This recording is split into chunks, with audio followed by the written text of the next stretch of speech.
Untuk materi PTS besok, kita akan bahas 3 submateri, yaitu kesebangunan, transformasi, dan bangun ruang sisi lengkung. Materi pertama adalah tentang kesebangunan.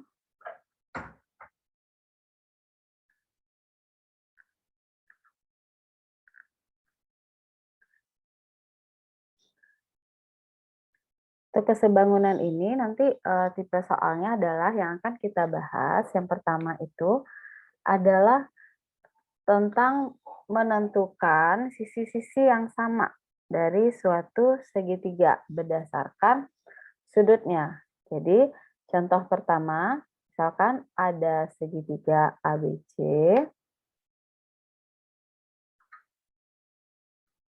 terus ada segitiga PQR. Lalu segitiga ini akan kita tandain. Di sini ada tanda 0, X, misalkan di sini 0, di sini X. Maka kita akan menentukan manakah sisi-sisi yang bersesuaian dari segitiga ini. Nah, kita perhatikan dari tanda sudutnya. Apabila di sini ada sudut yang bertanda 0, nah di depan sisinya, di depan sudutnya adalah sisi AB. Kita kasih tanda 1.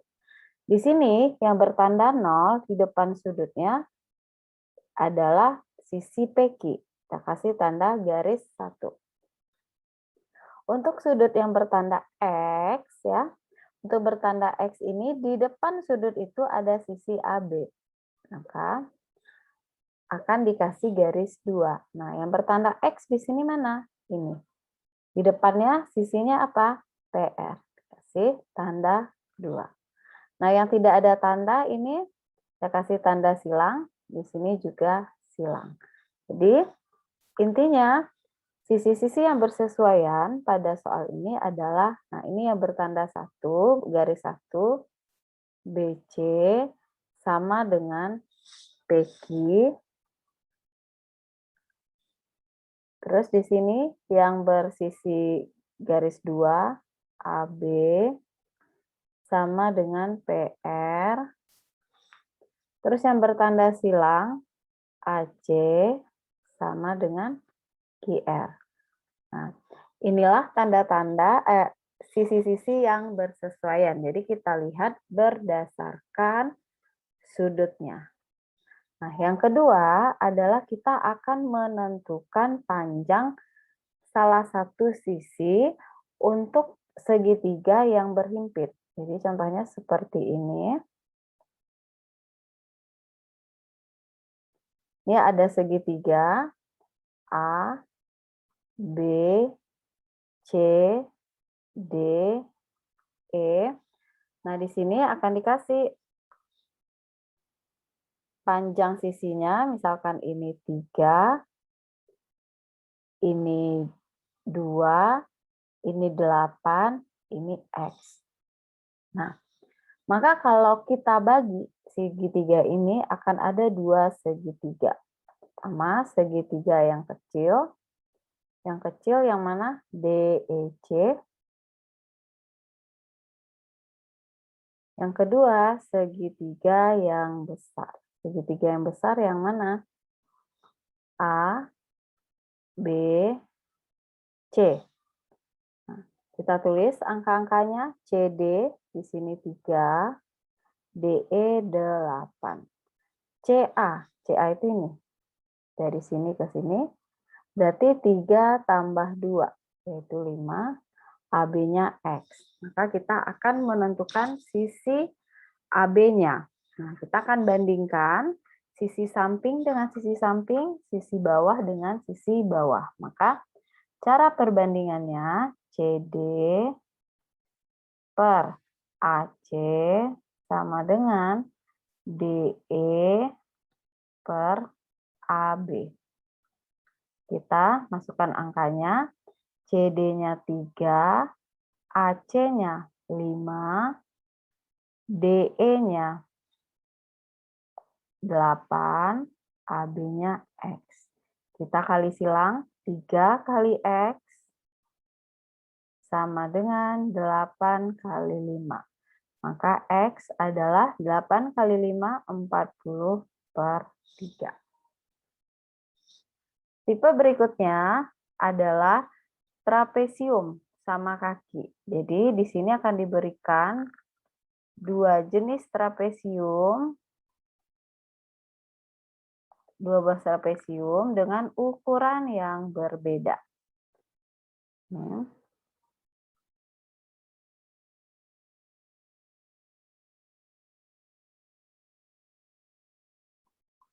Ini trapesium A, B, C, D.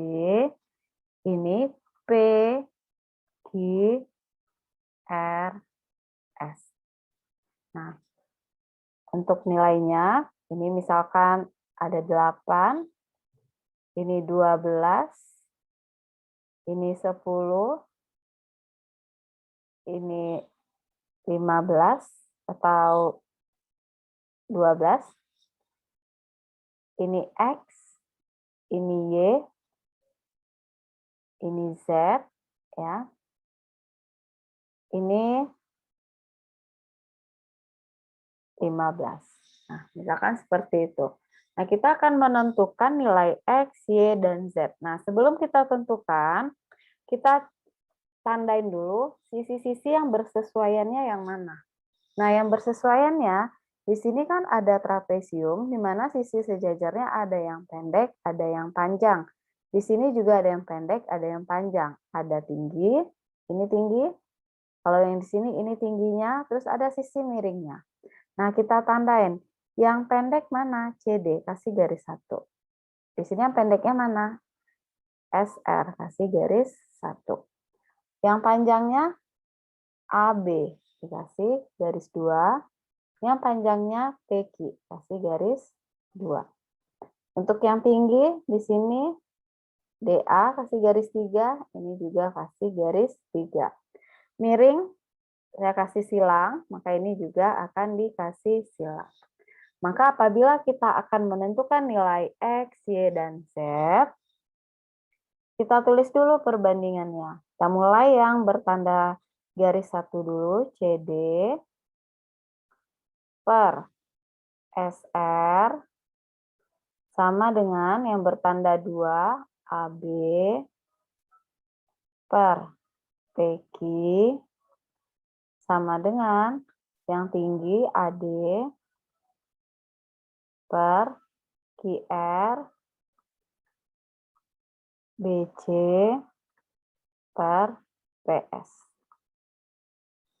Nah, lalu kita masukkan angkanya CD 8, SR-nya 12, AB-nya 15, PQ-nya Y, AD-nya 10, QR-nya X, BC-nya 12, maka PS-nya adalah Z. Nah, kita akan mencari nilai X, Y, dan Z. Ya, masing-masing akan kita bandingkan. Yang pertama, kita bandingkan dulu ini dengan ini.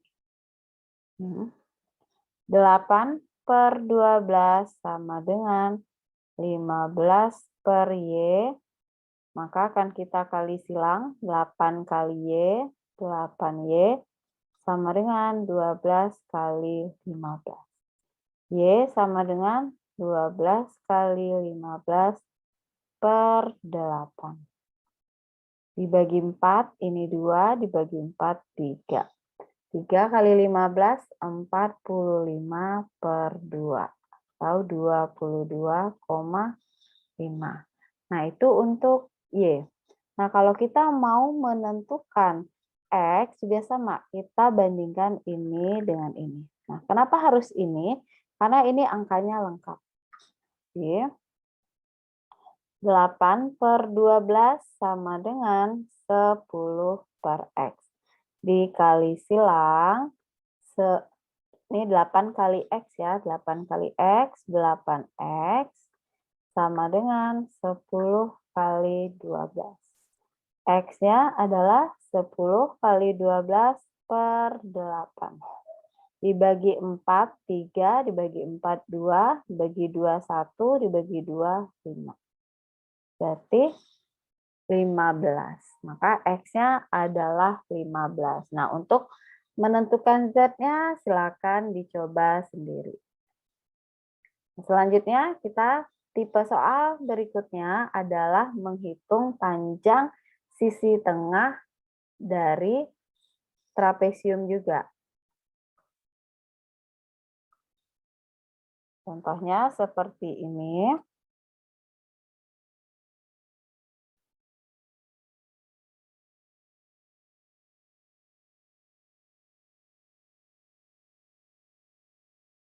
Ini ada trapesium yang terbagi dua, A, B, C, D, E, F. Maka rumusnya di sini EF sama dengan CD dikali, silang ya dengan ini. Dia seperti ini, silang. Nah, kalau ini ke sini. Berarti CD kali AE ditambah AB kali DE per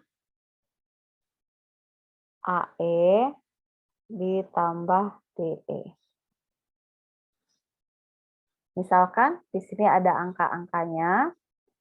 Ini misalkan 10, ini 12, ini 2, ini misalkan 3. Maka kita akan menentukan nilai EF-nya adalah CD kali AE 10 kali 3 ditambah 12 kali 2 per 2 tambah 3. 10 kali 3, 30 ditambah 24 per 5. Sama dengan 30 tambah 24, 54 per 5. Jadi 10,8 cm. Nah, jadi 4 soal tadi adalah soal sama yang ini merupakan bentuk soal untuk kesebangunan yang akan ada di UTS besok. Selanjutnya, kita akan belajar tentang transformasi. Jadi, yang keluar untuk UTS besok di transformasi adalah translasi dan refleksi. 3, translasi, refleksi, sama dilatasi. Yang pertama, translasi. Translasi itu, misalkan ini rumusnya A, X, Y, ditranslasikan terhadap titik A, B, maka bayangannya menjadi X plus A, Y plus B. Contohnya, jika ada titik A, 5, min 3 ditranslasi 7,2, maka bayangannya berapa? Nah, kita jumlahkan 5 tambah 7 min 3 tambah 2. Maka bayangan dari titik A adalah 12, min 1. Nah, ini yang translasi. Selanjutnya, kita akan bahas dilatasi. Dilatasi itu adalah kita akan mengalihkan titiknya dengan skala yang diberikan. Jadi misalkan A, X, Y, dilatasinya, nah tandanya seperti ini. Nah, ini ada K itu skala, maka bayangannya adalah K kali X, K kali Y. Contohnya, A sama dengan 3,2 ditranslasi O,4. Maka Maka bayangannya tinggal kita kalikan angka ini dengan skalanya. Skalanya berapa? 4. 4 kali 3, 4 kali 2. Maka bayangannya adalah 12,8. Ini untuk dilatasi. Nah, selanjutnya kita akan bahas adalah dilanjut di sini ya. Kita akan bahas tentang refleksi. Nah, refleksi yang akan diujikan besok adalah refleksi terhadap sumbu X, sumbu Y, garis Y sama dengan X, garis Y sama dengan min X. Dengan rumusnya A, X, Y apabila direfleksikan terhadap sumbu X, maka bayangannya adalah X, min Y. Y-nya berubah menjadi negatif. A, X, Y apabila direfleksikan terhadap sumbu Y, maka bayangannya adalah min X, Y. A, X, Y jika direfleksikan terhadap garis Y sama dengan X, maka bayangannya ganti posisi X dan Y-nya. Jadi Y, X. A, X, Y jika direfleksikan terhadap garis Y sama dengan min X, maka bayangannya adalah min Y, min X. Jadi untuk menjawab soalnya tinggal diperhatikan polanya. Misalkan titik A 4,2. Apabila direfleksikan terhadap sumbu Y. Nah, bayangannya berapa? Nah, lihat polanya. Min X, Y. Artinya X-nya diminkan. X-nya berapa? 4. Berarti jadinya min 4,2.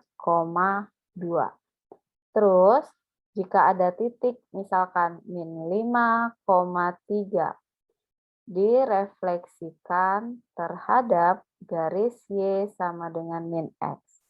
Polanya min Y, min X. Artinya, koordinatnya akan berganti posisi, tetapi diminkan.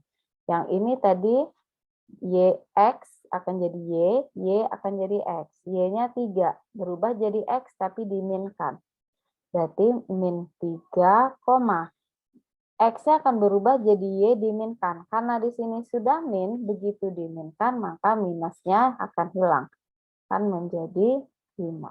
Jadi seperti ini untuk tipe soal refleksi. Jadi untuk soal yang lain, sumbu X sama Y sama dengan X, nanti dilihat saja polanya. Ya, jadi perhatikan polanya untuk yang ini tadi X, Y. Yang jadi X-nya mana? Ini. Ini X, ini Y-nya. Direfleksikan terhadap garis Y sama dengan min X. Maka kan menjadi min Y, min X. Y-nya 3. Min Y-nya berapa? Min 3. X-nya, ini kan jadi min X ya. X-nya berapa? Min 5. Min 5. Min 5 berarti 5. Nah, inilah asal dari angka min 3,5. Nah, itu untuk transformasi. Nah, materi terakhir untuk PTS besok adalah bangun ruang sisi lengkung. Nah, dalam bangun ruang sisi lengkung, kita akan belajar 3 bangun, yaitu tabung, kerucut, dan bola. Nah, untuk soal bangun ruang sisi lengkung ini, kalian cukup paham ya dengan rumusnya. Nah, nanti tinggal memasukkan nilainya, nilai yang diketahui, jari-jari tingginya biasa diketahui. Nah, nanti tinggal dimasukkan sesuai dengan angkanya, sesuai dengan pertanyaannya. Yang pertama adalah tabung. Tabung, ya seperti ini.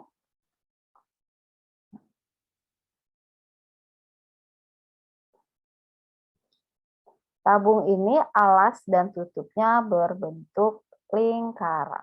Nah, makanya tabung ini dia akan memiliki jari-jari, yaitu jari-jari alas dan tutupnya. Nah, jari-jari yang mana? Nah, ini jari-jari. Ini adalah tingginya. Nah, rumus-rumus yang berhubungan dengan tabung ini, nanti akan ada rumus luas selimut. Untuk luas selimut, rumusnya adalah 2 kali Pi kali R kali T. Terus ada luas permukaan.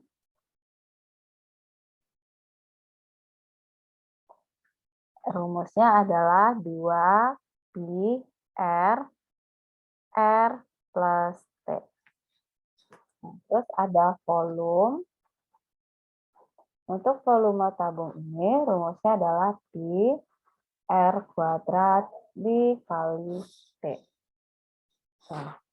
Nah, nanti akan ada ya untuk khususnya adalah tabung tanpa tutup. Untuk tabung tanpa tutup yang berbeda di sini adalah luas permukaan. Untuk luas selimut dan volumenya rumusnya sama. Nah, karena untuk tabung tanpa tutup berarti untuk luas permukaannya dia tidak memiliki tutup. Maka untuk tabung tanpa tutup ini luas permukaannya rumusnya adalah Pi R plus 2T. Jadi beda ya. Ini untuk tabung. Yang berikutnya adalah kerucut.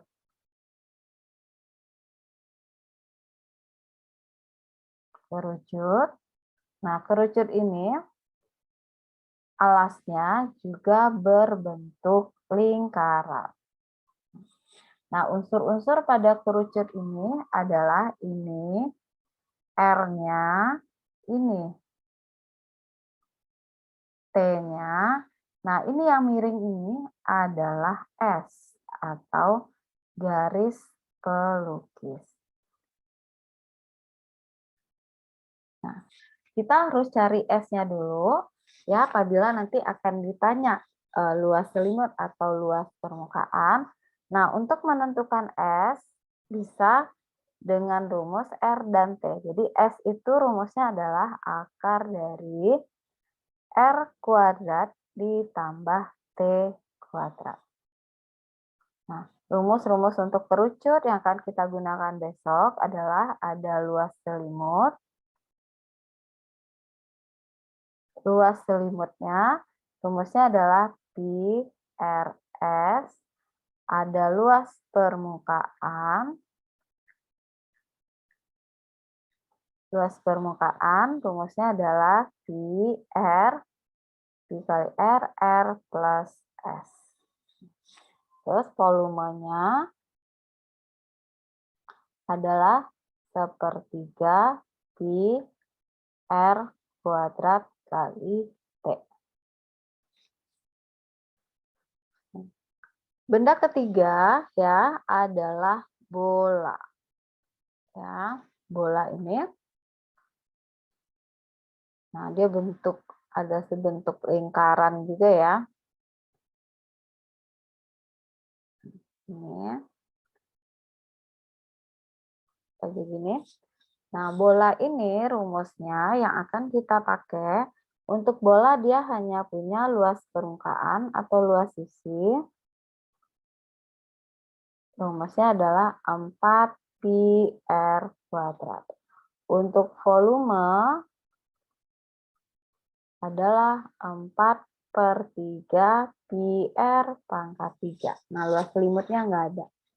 Nah, jadi inilah rumus-rumus yang akan kita gunakan untuk PTS besok. Nanti perhatikan nilai R-nya berapa, nilai T-nya berapa. Nah, lalu hitunglah sesuai dengan pertanyaannya, sesuaikan rumusnya. Ya, jadi lihatlah dari rumus ini. Nah, untuk nilai pi nilai pi itu ada dua. Ada 3,14, ada 22/7. Nah, kapan kita gunakan 3,14? Apabila angka yang ditentukan tidak bisa dibagi 7 atau tidak habis dibagi 7. Angka tidak bisa dibagi 7. Nah, kalau ini untuk angka yang habis dibagi 7. Jadi, misalkan kita punya nilai, misalkan ada R-nya 14.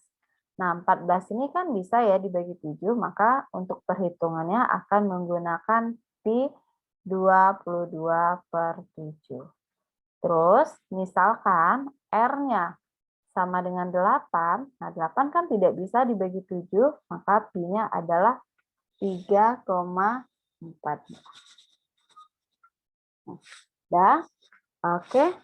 Hanya ini untuk materi kita besok ya, ada 3, ada kesebangunan kongruen, ada transformasi, sama bangun ruang sisi lengkung. Oke, silakan belajar dari video ini untuk pengerjaan soal PTS.